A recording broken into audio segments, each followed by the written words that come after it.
Hi guys, 2 Cent Penny here, and today we're gonna do a first impressions video. I wasn't actually planning on doing this video, but then Aloof Dragon, you had commented about wanting to know a little bit more about it, so I'll do a quick video on it. So this is in Spectre. I think that's how you say it. I'm not positive. I'm just gonna go with that. Alright, so I kind of picked this book up on a whim. I didn't know much about it at all. Apparently it was a novel before it became a manga. So let's just start off with the art. I really enjoyed it, especially kind of like right in the beginning. Let's see if I can find the right page that I'm thinking of. Yeah. So I thought the art was pretty good.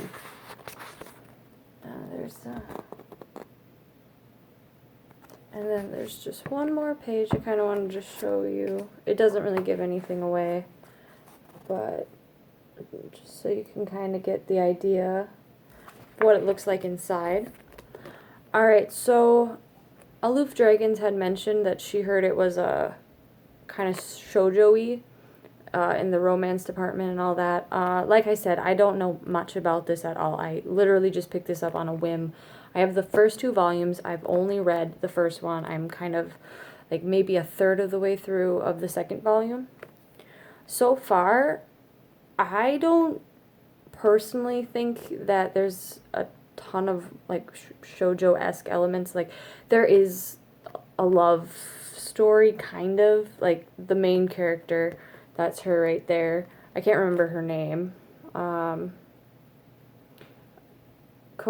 Kodako, I believe. And then the main male lead is Kuro. She does have a crush on the main character, and you find that out right in the first few pages, so it's not like a spoiler or anything.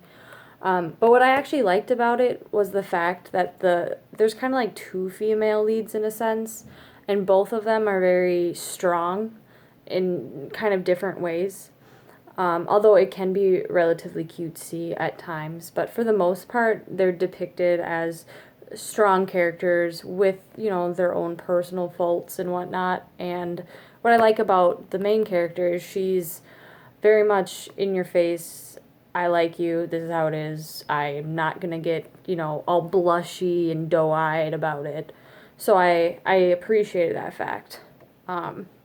But for the most part, so this story focuses on this girl here. She was taken into a different realm kind of thing.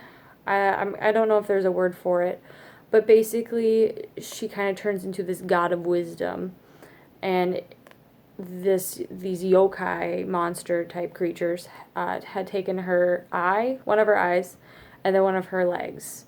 And it kind of goes into a little bit more as to why they took those specific body parts, and then why she can basically communicate and see the yokai, but also, you know, remain human in a sense. So the story starts off with her, you know, in the hospital, and that's where she meets Kuro, this guy right here. I'm not going to give too much away about it. If you want to know some spoilers, you know, just, you can message me and I'll elaborate a little bit more.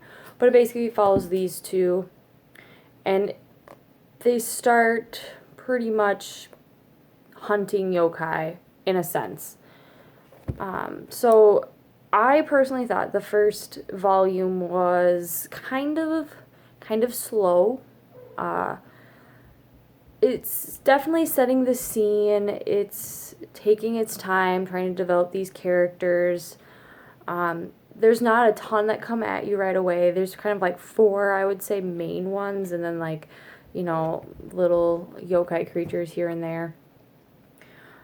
But yeah, I would say it's a slower start.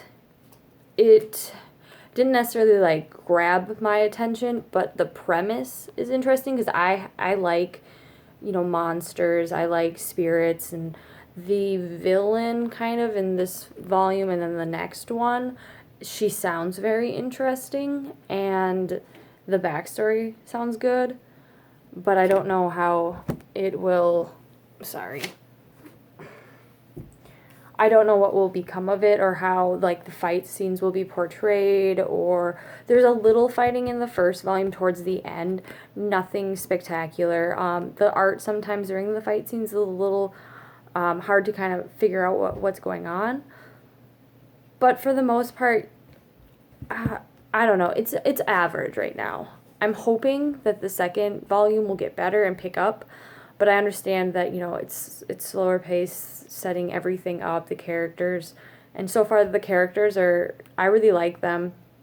They're all strong and kind of somewhat unique in their own little way. I mean, obviously they kind of fall into certain tropes, but I'm actually pretty curious to see what happens.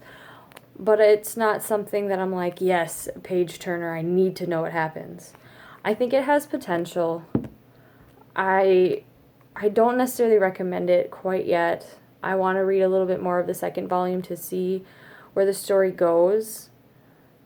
But I think it could be good. I think it could be good, and if you really like, you know, it kind of reminds me of Rosario Vampire slightly. Not a whole lot, but a little bit in just the sense of the monsters and, you know, hunting them down and in the fight scenes and all that, and the little romance mixed in there. But like I said, it's slow pace, and I don't quite know how I feel about this yet. I really want it to get good, and the characters are promising, but it's not something that I'm like, yes, what's going to happen next? What's going to happen? You know, it's slower. It's a slow building one. But like I said, I have hopes for it. So, I'm sorry this video wasn't super detailed. It's relatively short, but I don't have a whole lot to say about it, honestly. Like I said, I'm kind of hoping for more in the future volumes, and like if you like monsters and like hunting them down, or, you know, like the gapping the bridge between worlds and all that, you might be interested in it. Like I said, it's alright. It's average. I'm curious to see where it leads. Anyway, thanks guys for watching. I'll see you next time.